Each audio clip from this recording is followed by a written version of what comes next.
đang cho bài ổn định đâu ấy Trời mất cái này.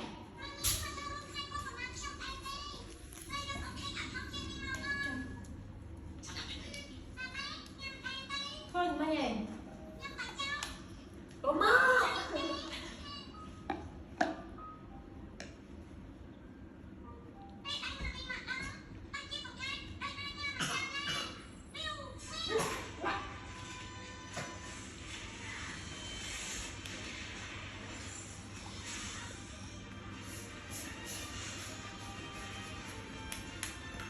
Lên. Em phải mùi. ở đây tham ăn đi này hàng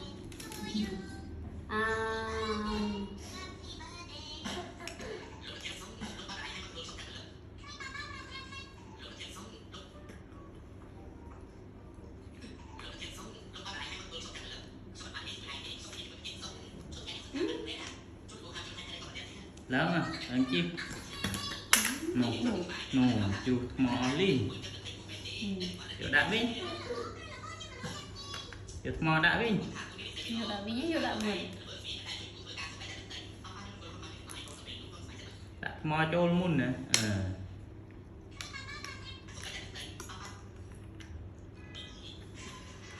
đã tổng bay nó nè không biết dân rồi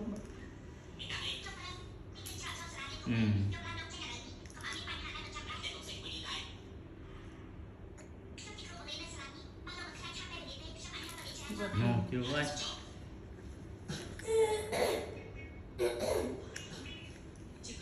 vô mấy tiết vô cơ tiết đấy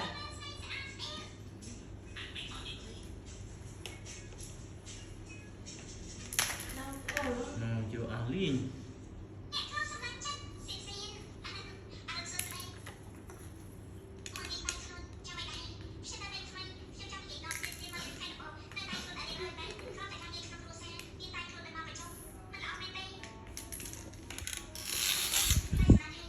đặt nhà nó nè nó ý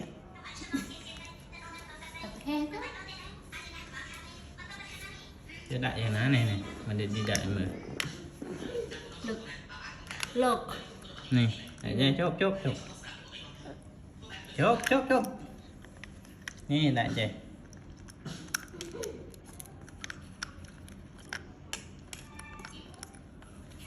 này vô mà cướp tiền này nè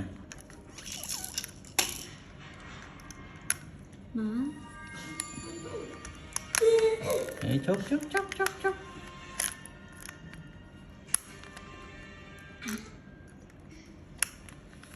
no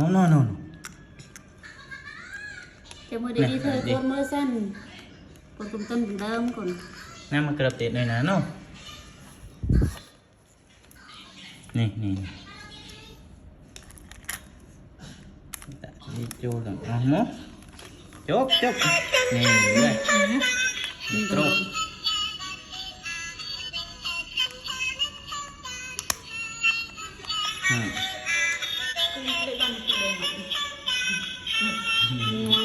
ngày ăn con này ớt